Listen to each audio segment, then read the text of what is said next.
didn't want to check on her pero mukhang di maganda ang tono ng boses niya at mukhang alalang-alala siya. Leon, ayos ka lang ba? Sigaw niya kaya naman agad kong inutusan si Alice na lumapit sa kanila pero hindi masyadong malapit. Gusto ko lang siguro na ayos si Leon. Pinahinto ko si Alice sa kanyang may kalayuan nang makita ko si Alice at Leon. Nagtaka ako kasi nakahiga si Leon sa lupa habang si Hailey na may niyugig ang balikat ni Leona. Tila ba ginigising niya ito? Kaya naman alalang-alala ko talapitan ko na sana sila nang bigla naupo si Leon at ginulat niya si Hailey. Hindi ko marinig ang sinasabi ni Hailey nang gulatin siya nito pero kita kong hinampas niya ang dibdib ni Leon at tumatawa ang magaling kong pinsan. Nagtaas naman ako ng kilay. So, they are now close to each other that fast? Bulong ko na mapansin ako ni Leon at kumaway siya sa akin. Si Yan, nandyan ka na pala. Wanna go race? Sigaw niya. Sumalip naman ako kay Hailey at binilik ang tingin ko kay Leon. Ano, tara? Just like the old times. Tanong niya sa akin. Nakangiti pa siya at parang sigurado siya. Ano, tara? Just like the old times. I decided to ignore him instead. Di na ako nagsalita at pinatakbo na ako palayo si Alice at nagpunta na lang kami malapit sa cage ng mga baka. I did not want to do anything with them. Wala akong oras para magkaksay ng oras sa kahit na isa lamang sa kanilang dalawa. Leon's perspective. Nang abutin ni Hailey ang kamay ko, ay agad naman itong umangkas at tumawak sa magkabilang balikat ko. Napangiti ako dahil ramdam ko ang hiya niya sa akin sa paraan ng pagkakahawak niya sa akin. Masyadong hindi mahigpit ng pagkakakapit niya at baka mahulog pa siya sa ginagawa kapag nagumpisa ng tumakbo si Stan. Inawakan ko mga kamay niya at tinipat ang mga ito sa may bewang ko. If you don't want to fail, better hold me here. Sabi ko at di ko na siya narinig pang umimik. Pero mas lalo lang ako natutuwa sa kanya nang isog niya ng kaunti ang kamay niya para hindi niya ako mukhang niyayakap. Tayong t-shirt ko lamang ang hinawakan niya. Para bang isang bata. Ready ka na ba? Tanong ko. Oo, maikli namang sagot niya at agad kong pinatakbo si Stan. Ilang minuto na kaming tumatakbo sa paligid pero napakatahimik naman kaya naisipan ko munang pahintuin si Stan at tinilok na magpahinga muna sa ilalim ng puno. Pumayag naman siya. Agad siya naupo sa lilim ng puno habang ako naman tinatali muna si Stan nang bigla itong nagwala na hindi ko alam ang dahilan. Sinubukan kong pakalmahin pero nasipa niya ako at halos mahilo ko. Natumba ako at nakaramdam ako ng sakit na dumadaloy sa likod ko. Ang lakas ng impact ng pagbagsak ko. Napapikit ako sa sakit na marinig ko si Hailey. Leon? Sigaw niya at ewan ko kung anong pumasok sa isip ko. Nagpanggap ako. Pinikit ko ang mata ko at ramdam kong paghawak niya sa mga balikat ko at sinubukan akong gisingin. Leon, ayos ka lang ba? Gumising ka. Nag-aalalang panggigising niya sa akin. Nais ko mawala ng halakak sa aking bibig pero pinipigilan ko ito. Ngunit nang mapansin kong nangingiyak ng boses niya, ay agad kong binukas sa mga mata ko at ginulat siya. Galit na galit siyang tumingin sa akin. Inihampas ako sa dibdib. Baliw ka ba? Pinag-arala mo ako. Matari niyang sabi at gumisi naman ako. Aray! Bulong ko na umupo ako dahil masakit pa rin ang likod ko. Buti nga sa'yo, sabi niya. Eto naman, masyado ka kasing tahimik at seryoso. Sorry na, pero di kaya biro yung ginawa ni Stan sa akin? Sabi ko pero panay pa rin ang irap niya sa akin. Natatawa na lang ako sa katarayan na biglang naramdaman ko para may nanonood sa amin at doon ko napagtantong nasa paligid pala sa Sian. I tried to ask him for some horse race kasi namimiss ko na rin ang dati naming bonding pero tulad nga ng inaasahan ko, di niya ako pinansin at umalis na lamang siya kasama ni Stan. Tumingin ako kay Hailey at nakatitig lang siya sa asawa niya. He is so rude to you. May problema ba kayong dalawa? Tanong niya sa akin at gumiti lamang ako sa kanya at tumayo. Well, I did something to him in the past at mukhang hindi niya pa rin ako napapatawad. Sagot ko, tiyan naman ako tinanong ko ano iyon. Kaya pala, ngayon naiintindihan ko na. Ayokong tanongin na dali pero sigurado ako mapapatawad ka rin niya. At isa pa mukha ka ng mabait na tao. Kung hindi ka niya mapapatawad, ang sama naman niya. Sabi niya na kinalaki ng mga mata ko. You are his wife. You are supposed to be on his side. I said. Bigla naman siya natahimik at tila nag-iisip pa nga ata siya. Ngumiti siya sa akin at nagpaliwanag. Oo, gano'n na nga siguro pero syempre, di naman porke asawa ko siya ibig sabihin. Siya nang kakampihan ko, no? Natatawa ako dahil may pagmuso pa siya kung magpaliwanag. Parang pinagdududahan ko naman siya. Naupo ako sa ilalim ng puno at sumandal dito. Tumingin ako sa malayo at gumiti. Well, I appreciate your words, pero kapag nalaman mo sana ang katotohanan, I hope we can still be friends. Sabi ko pero wala siyang imikat ng lingunin ko siya. Nakatingin siya sa kawalan. Hailey, ayos ka lang ba? Tanong ko pero tila wala ata siya naririnig. Kaya naman bigla ako nagtaka at lumapit ako sa kanya. At doon ko napagtanto na nakatitig siya sa isang lugar at titig na titig dito. At nang hanapin ko ang tinitignan niya ay nakita ko si Sian. At nagulat ako dahil sinasampal siya ng isang babae. Pero hinahayaan niya lamang ito. Para kasi kaming nasa isang kaya tanaw namin kung anong nasa ibaba at doon ko nakita si Sian na may kausap ng babae. Hindi ko mamukhaan dahil napakalayo nila. Pero isa lang ang masisiguro ko. Hindi siya pamilyar sa akin. Dahil sa style ng pananamit ng babae at mukha siyang bata, sigurado ko hindi siya trabahador dito. Who's that girl? Yun ang tumatakbo sa isipan ko. Pinagmasdan ko naman si Hailey pero tahimik lang siya at kalmado. Hindi ba siya nagtataka sa nakikita niya? Because if I am Sian's wife, I might thought that the woman is his mistress. Na kaya siguro siya nasasaktan ay dahil nalaman niyang kinasal siya or ano paman. Pero paano naman niya natunton sa Sian ay kakarating lamang nila. Ayos ka lang ba? Tanong ko kay Hailey at agad naman ton tumingin sa akin. Ha? Tanong niya na tila wala pa ata siya sa katinoan. I said, are you okay? Pagulit ko tumango lamang siya sa akin. Di na ako nagpasyang tanongin siya kung sigurado bang ayos lang ba siya dahil sigurado kung oo lang din isasagot niya sa akin. I guess we better go back to the ranch house. Sabi ko't sumang-ay naman to sa akin. Nalis ko ng tali ni Stan at sinisigurado ko muna nasa kondisyon siya. Baka kasi bigla ulit siyang magwala. Inalalayan ko si Hailey sa pagkakat saka ko pinilakad si Stan. Pero bago pa man kami tuluyang umalis, sumalyap muna ako sa kinaroonan na Sian at mukhang natauhan na ata ang babae at nakatayo lamang ito. What's going on? I thought. Sian's perspective. Matapos kong lumayo sa dalaway, agad narinig kong phone ko na tumutunog. Inugot ko to sa may bulsa at nagulat ako dahil ang tawag galing kay Stella. I ignored her calls pero nang i-text na nasa loob siya, ng ranch ay agad ko siyang tinawagan. Where are you? I said in a stern voice. And I was furious to find out that she is already inside the ranch. So I hurriedly let Alice went immediately to where she at before she could go near the ranch house. Agad kong pinahinto si Alice at bumaba na makita ko na si Stella.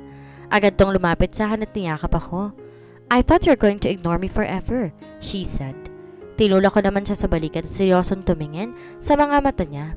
Gusto ko makita niya sa mga mata ko na hindi ako masayang makita siya. What are you doing here? Tanong ko agad sa kanya at yumuko ang ulo niya. Because of you, nahirapan akong hanapin pa. But I finally found you. Sabi niya sa mahinang tono. At tinaas na ang tingin niya sa akin. Just say what you want to say. Alam kong may dahilan at nagawa mo pa akong sundan dito. So tell me right now. Demanding ko sinabi sa kanya at hinawakan niya naman ako sa pisngi.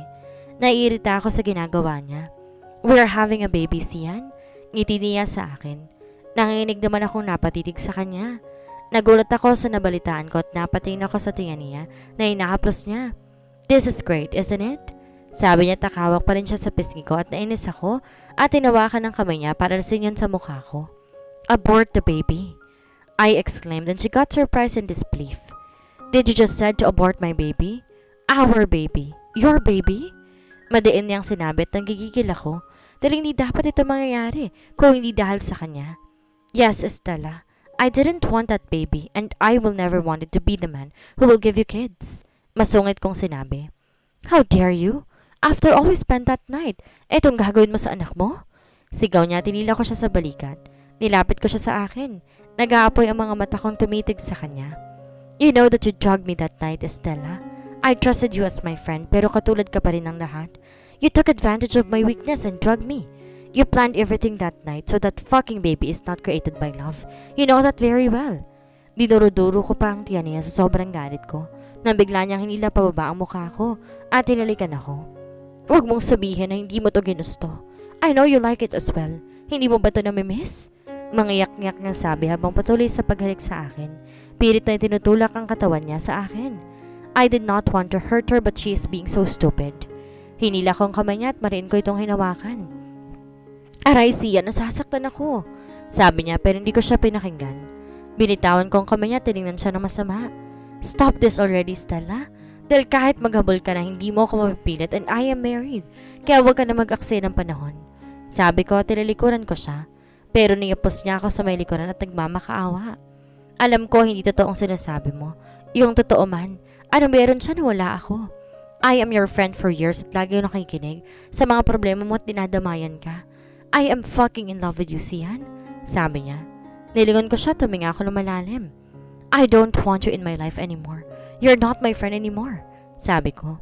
Do, I can give you everything like this. Sabi pa niya at panihalik sa leeg ko kaya naman nagalit akong lalo sa kanya. Estella! Sigaw ko pero hindi siya tumigil. Kaya naman hinili ako siya at pinaghalik at alam ko, nasasaktan na siya sa pagkakahawa ko sa balikat niya. Siya nasasaktan ako. Bulong niya pero nigpitan ko pang lalo ang pagkakahawa ko nga sa balikat niya at nililigan siya. This is what you want, right? Sex? Sabi ko nung bigla niya akong sampalin. How dare you? Sabi niya at patuloy sa pagsampal sa akin habang umiiyak. Yes, I drugged you. I want your body, your warmth, but you don't have to do this. Sabi niya pero wala akong nararamdaman na kahit na ano. Matagal nang naging bato ang puso ko. You made me do it, Estella. You should just leave when I told you so. Sabi ko, you really changed, Sian. Ibang-iba ka na nga talaga. Iyak niya at tumakbo pa siya palayo. Pinanood ko na lamang siya papalayo at saka umalis na din ako kasama ni Alice. Pagkarating ko sa ranch house ay nadatnan ko naman ang mga katulong ko nakikipagtalo kay Hailey. Nasa kusina at pilit nilang pinipigilan si Hailey sa pagluluto. She is chopping some vegetables and they were trying to stop her but she is stubborn. I raised my eyebrows at her. As I watched and I noticed me and looked at me. I rolled my eyes when our eyes met and she just ignored me and continued what she is doing. Isa pa siya, dumadagdag pa nga talaga sa sakit ng ulo ko. Napatingin din sa akin ng mga katulong. Kaya naman umalis na ako. Galit na galit ako dahil nagbunga pa ang ginawa niyang kasalanan sa akin. That night we were hanging out, drinking at her house. Dahil nga napakalaki daw ng problema niya pero it's all planned. Planado niya ang lahat. She tricked me and put some drugs in my drinks. Aminado ko, inalikan ko rin siya when she kissed me. But that's because I saw another woman in her and not her. Iba ang nakikita kong babae nung gabing iyon. This is bullshit. I hissed and punched the wall nang narinig ko ang gabing iyon. Galit na galit ako at pinagsisihan ko, naniwala at nahulog ako sa plano ni Estella. Abalang-abala ako sa pagluluto kasama ng mga katulong dito. Halos pawis na pawis ako dahil napakainit ng gabi. Wow, Miss Hailey, ang galing niya naman pa magluto. Sabi naman sa akin ni Ate Rowena at nahiya naman akong umiti sa kanila. Naku, natuto lang ako sa mama ko, Ate Rowena. Sabi ko, nakaramdam ako ng lungkot nang malala ko ang mga ana-ana namin ng mama at ng amain ko. Masakit pa rin sa akin ang isipin na nagawa sa akin ni Papa, kaya ganun na lang ginagawa ko. Gusto ko maging abala para makalimot. Miss Hailey, ayos ka lang po ba? Tanong ni Ate Cora at agad ko naman siyang nilingon. Po? Opo ate, ayos lang naman po ako. Namimiss ko lang po ang mama ko, sagot ko. Bakit di niyo po imbitahin dito? Ngiti naman niya. Patay na po kasi siya. Ako at ang amain ko na lamang naiwan. Sorry, Miss Hailey. Nakasimangot ang sabi at niyakap ko naman si ate mula sa balikat ito. Naku po Ate Cora, ayos lang. Tanggap ko naman po na wala na si Mama. Sagot ko. Ano po ba ang kinamatay niya, Miss Hailey? Tanong naman ni Ate Rowena. Ngumiti ako habang tinitikman ang niluluto ko. Namatay siya sa cancer. Ginawa na naming lahat pero hindi siya nakasurvive. Paliwanag ko. Napakalungkot naman po. Bulong ni Ate Rowena. Mukhang lahat sila nalungkot at para basagin ang kalungkutan, agad ko silang pinatikman ang niluto ko. Naku mga ate ko, tikman nyo na lang ang pagkain niluto ko. Sabi ko at agad naman silang kumain. Ang sarap, Miss Hailey. Sabay-sabay pang sabi nila. Napangiti naman ako dahil sa kagustuhan nila. Nga po pala, umuwi sila sa pamilya nila. May sasakyan naman na naghahatid sa kanila. Tayong kami lang ng mga katulong ang natitira. Dito kasama ni Sir Leon. Ngiti pa nito sa akin. Anong agenda natin ngayon? Sabi ni Leon na kararating lang. Nagluluto lamang po kami sir, sabi ni Ate Rowena. Si Miss Hailey po nagluto. Tumulong lang po kami sa paghahanda, sabi naman ni Ate Cora. Wow, your husband will be glad to know this. Sabi niya sabay tikim sa niluto kong ulam. It's delicious, Hailey. Kindat niya sa akin. Tama po kayo dyan, Sir Leon. Sigurado mas mainlove pa po lalo sa inyo sa Sir Sian. Kinikilig naman sa inggit si Ate Rowena. Speaking of your husband, he is here. Sabi naman ni Leon at nakita ko si Sian. Galing siya sa itaas.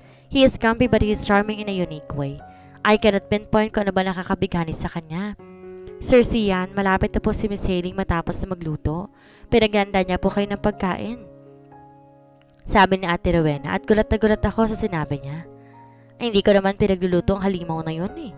Nang ibalik ko ang tingin ko kay Sian ay napakaseryoso na mukha niya habang pinagmamasan ako. Ewan ko ba pero kinikilabutan ako sa tingin niya. Di man siya nagtaas ng kilay or inirapan ako pero kinikilabutan pa rin ako. Sa tingin niya napakaseryoso pero may laman. Just eat without me. I have an important matter to do. Sabi niya kay Ate Rowena. Sige po, sir. Mahinahong sagot naman ni Ate Rowena. Umalis na si Sian. Gabi na pero may inaasikaso pa rin siya. Hindi ko alam kung bakit ba napapaisip pa ako na maalala ko ang babaeng sumumpal sa kanya kaninang umaga. Hindi kaya yun ang pupuntahan niya? Nasa isipan ko yon. Sayang naman di ba titikpan ng asawa mo to? So, let's eat? Sabi ni Leon at bumalik ako sa sarili ko at nakangiti sa kanya. Yeah, sure. Sabi ko at tinanda namin sa lamesa ang pagkain. Naupo si Leon at naupo naman ako sa may harapan niya na mapansin ko nakatayo sa gilid sina Ate Cora. Taas gilid ko silang pinagmasdan. Ate Cora, Ate Rowena at Ate Edna. Kain na po, tawag ko sa kanila at bigla naman sila nagkatinginan. Po, naku ma'am, kakain po kami mamaya. May sarili po kaming hapagkainan, sabi ni Ate Edna. Kaya pala wala sila nakaraan matapos sila maghanda ng pagkain. Tumayo naman ako at agad silang hinila at pinaupo isa-isa. Saluhan niyo po kami. Tumayo naman ako at agad silang hinila. Saka ang dami ng niluto ko, hindi naman namin ito mauubos eh. Hindi rin naman ako sanay na pinapanood lamang na kumakain. Saka ayoko rin naman kumain. Tapos kayo, nakatayo lamang kayo dyan. Nakakahiya naman po. Sabi ko at nahihiya silang napatingin sa lalaki. Kaya naman tinignan ko si Leon. Ayos lang naman, di ba Leon? Ngiti ko sa kanya at nagulat naman ako. Nang bigla siyang tumawa. Of course, wag po kayong mahihiya. Mas madami po, mas masaya. Ngiti niya sa mga katulong at saka tumingin sa akin na titig na titig. May dumi ba sa mukha ko? Naging tahimik at masaya naman ang hapunan namin. Si Leon lang ang tayong nagsasalita. Kinuwento niyang lahat tungkol sa ransyong ito. Natutuwa ako dahil nalalaman ko ang kalakaran nila dito. Matapos namin kumain, di na ako nakapaghugas. Sina ate na nagligpit. Ayaw doon lang ako pa dahil ako na raw ang gluto. Kaya naman, hinayaan ko na lamang sila at nagpahinga na ako sa itaas, sa kwarto namin. Pagkapasok ng kama, agad ko namang inihulog ang katawan ko sa malambot na kama. Hindi ako makatulog kaya naman hinabulot ko ang isa sa mga libro ni Sian sa may bookshelves niya dito sa loob ng kwarto. Binubuksan ko ang pahina ng libro na may nahulog na litrato. Agad ko yung pinulot at nakita ko isang babae na nakayakap kay Sian habang nakalik sa pisngi nito sa litrato. Napakasali lang tignan at napaisip ako kung ex niya ba ang babaeng nasa litrato. Tinignan ko ang likod nito at may nakasulat dito. Happy anniversary, love? Sabi sa sulat at muli kong tinignan ng babae. Napakaganda niya at si Sian ay mukhang napakasaya niya sa litrato. Nakangiti siya na halos abot hanggang tenga. Mukha din pala siyang mabait kapag ganitong nakangiti. Ano ba, Zoe? Halimaw siya, tandaan mo. Sabi ng isipan ko kaya naman, binili ko ang litrato at ang libro. Nahiga na lamang ako sa kama para matulog, pero puno ng kunaw ng isipan ko at napapaisip ako sa babaeng nakita ko kanina at sa babaeng nasa litrato. Malayo ang babae kaya hindi ko alam kung siya bang nasa litrato. Ang tagal kong di nakatulog at ang check ang oras, 1:35 AM na pala. Hindi ko alam na ang tagal ko na palang gising, pero di na rin umuuwi si Sian. Nasa na kaya iyon? Nasa isip ko pero sinampal ko ang sarili ko dahil hindi dapat ako nag-aalala sa isang halimaw na katulad niya. Kasama niya kaya yung babae kanina? Gosh, Zoe, kalimutan mo na nga siya. Ang mahalagay wala siya dito ngayon sa kwarto. Sang-ayon naman ako sa sinasabi ng utak ko. Sa totoo lang, masaya naman ako dahil naging masama ang kasalang ito dahil hindi ako tulad ng napapanood ko. My husband is not forcing me to sleep with him or rape me. Isa na yung magandang balita para sa akin. Ang tanging nais ko malaman ay kung bakit ako. Hindi pa rin may paliwanag ni Sir Charlie ang dahilan niya. Pero malalaman ko rin iyon balang araw.